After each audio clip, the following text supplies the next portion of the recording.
All right, so I am back with my list. I was supposed to start this just a few days after I made that LeBron video. I had to stock up on some things and get ready for the hurricane for the past, couple days. So, I am back with my top 10 centers list of the 2010s.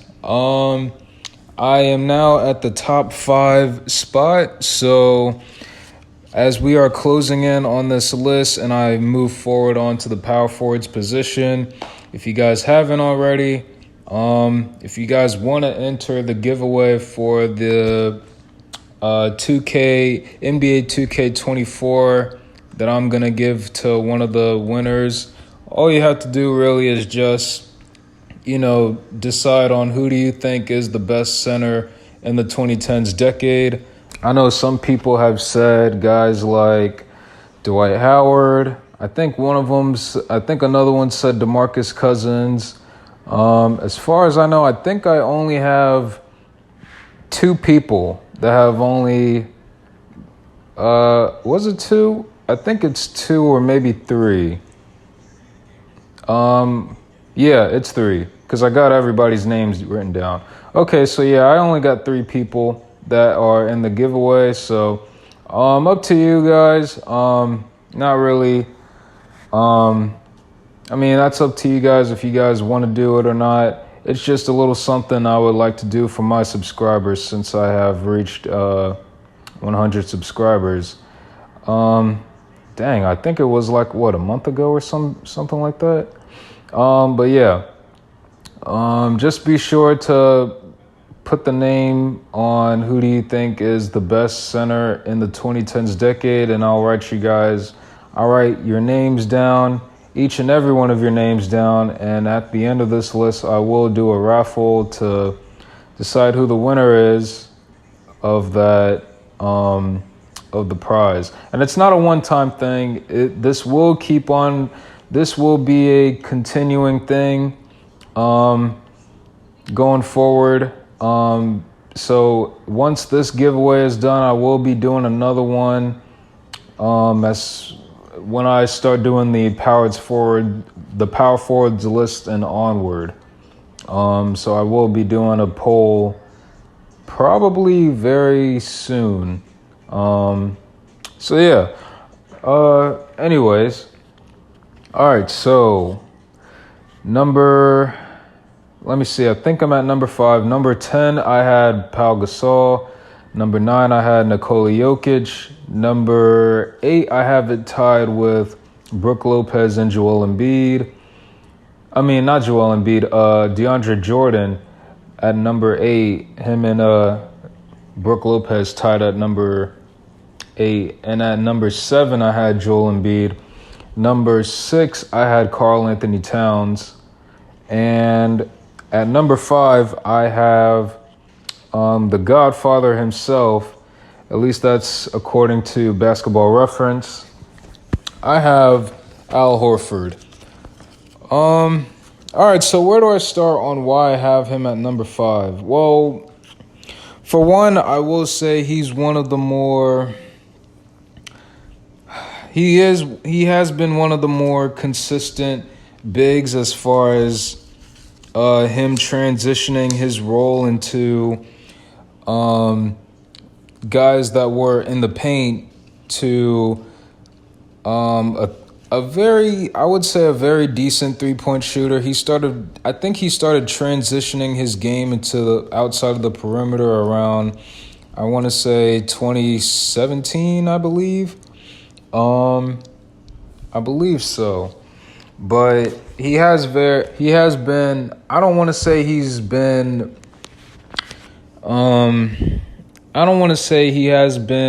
the best big man in the league, but I will say he has been up there as far as what he's done throughout his tenure in the 2010s decade with, what was it? Was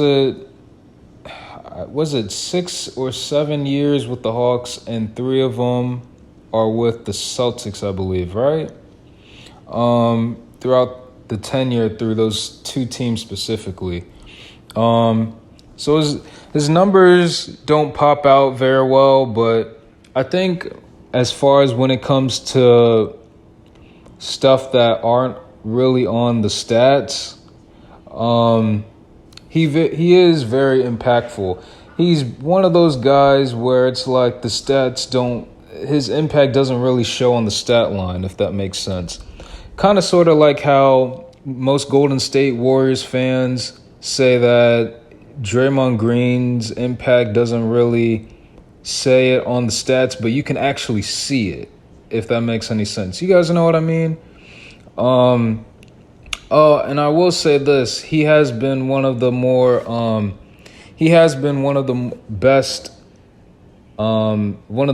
defensive bigs that can contain certain superstars.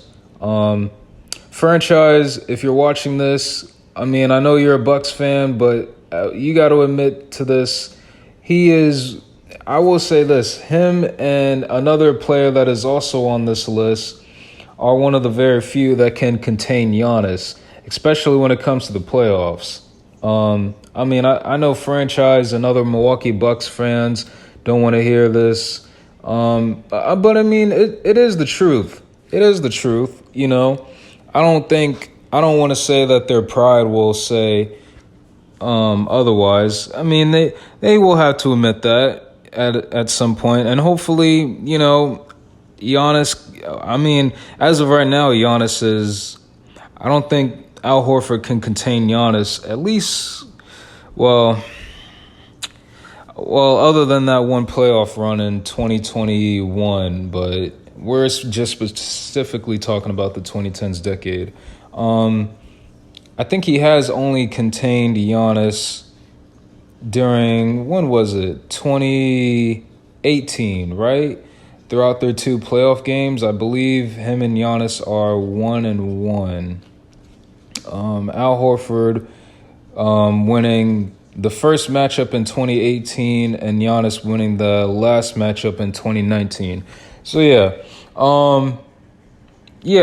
has been a very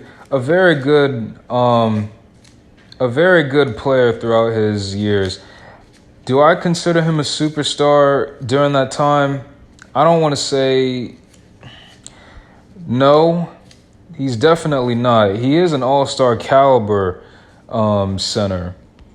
I will say that because of what was it? I believe he has 4 or 5 all-star appearances and throughout those years, including the one where all 4 what was it? Was it 2015 with that bullshit where all 4 of almost the whole starting lineup of the Atlanta Hawks were all-stars or some shit like that?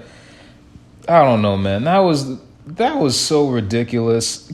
And well, oh my god. Oh man, what was it? Cuz didn't they get something else that I thought it was ridiculous? Oh man, it was something about player of the month. Weren't they all wasn't the whole starting 5 of the Atlanta Hawks all player of the month? That didn't make any, I swear, that shit didn't make no absolute fucking sense to me whatsoever. But anyways, I'm getting carried away. So, throughout his whole tenure, Al Horford has, let me see, I have his stats written down somewhere. Here it is. All right, 15 points a game, a total rebounds of 8, 4 assists a game. He has been shooting field goal efficiency wise 55%, and 3-point field goal wise is 37%, which is league, I want to say it's average, almost average, especially in today's day and age. I don't think, I would say it's pretty solid. It's almost at 40, so I'll give it that. But, Al Horford has been a very good player throughout those years, especially during the Hawks when especially during like 2015 and 16, I believe. I believe that was, someone correct me if I'm wrong in the comments section, but I think that 60 and 22 season, I believe that was their biggest win record in Hawks history. Someone correct me on that.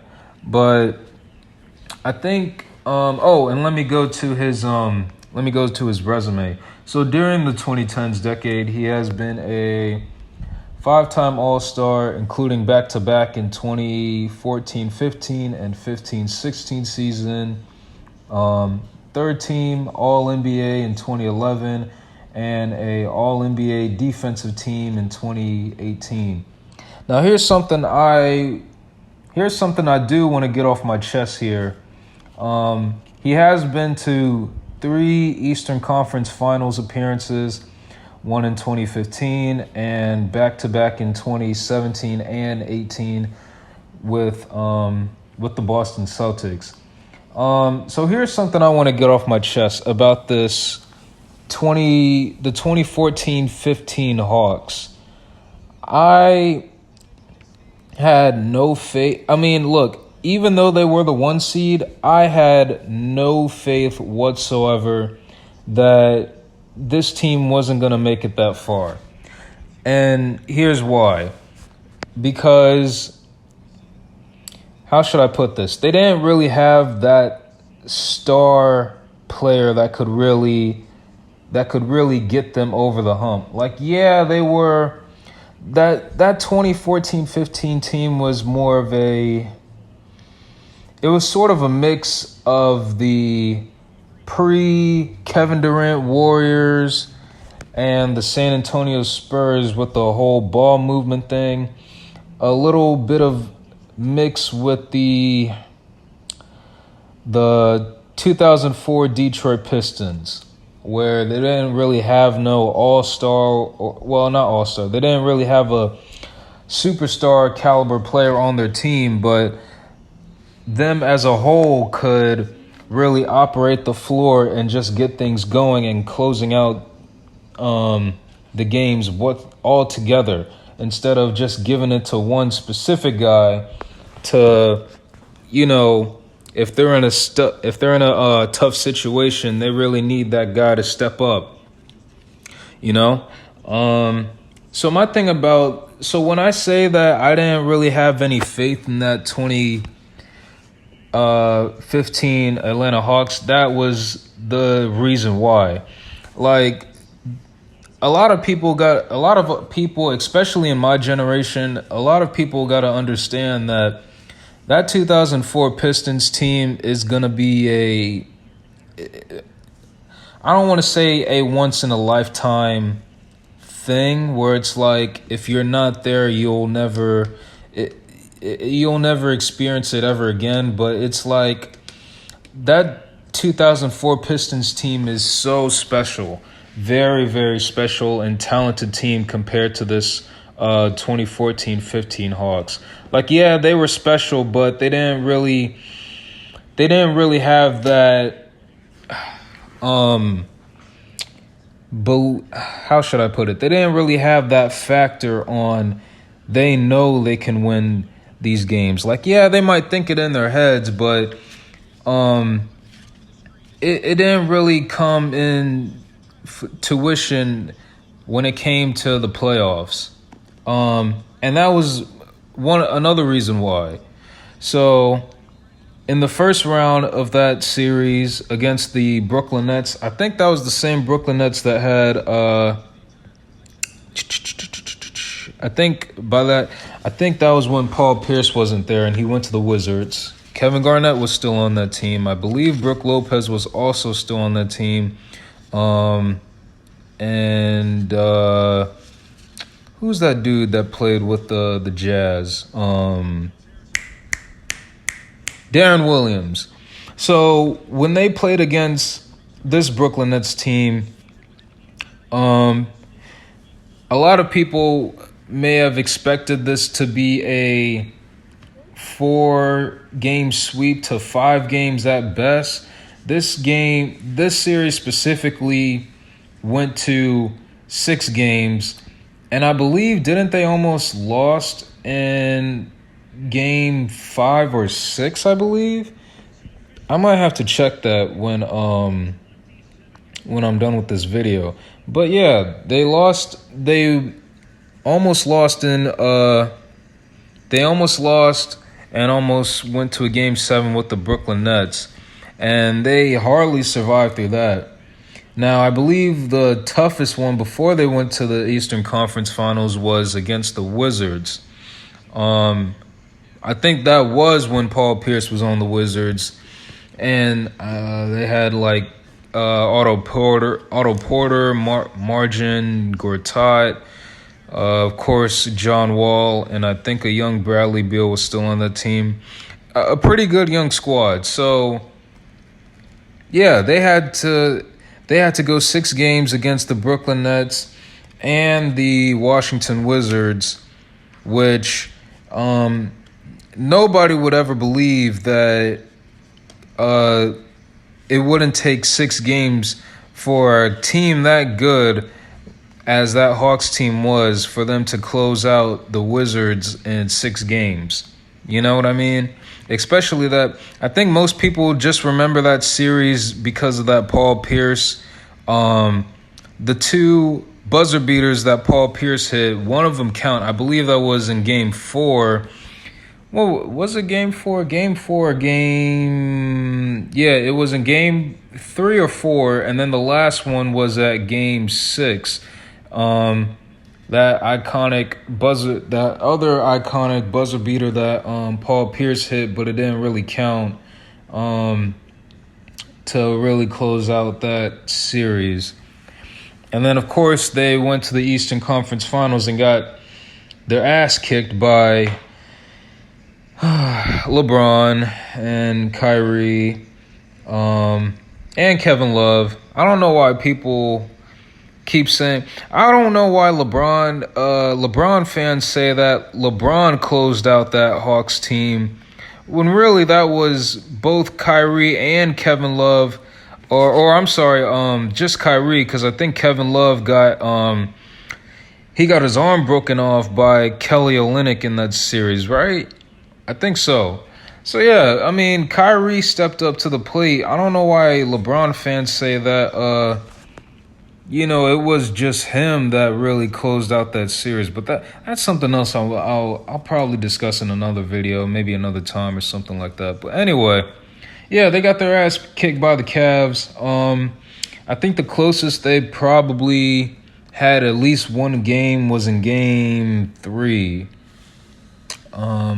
But yeah, that was pretty much about it that I had to get off my chest about that 2015 season, really. So yeah, I would say he's good at number 5. I believe he deserves a spot up there as far as the greatest, or not the greatest, the best center in this generation or last generation, as far as the 2010s decade goes. So yeah, number 5, I have Al Horford. Man, I have this video so long, I might have to cut this up. Yeah, tell me what you guys think.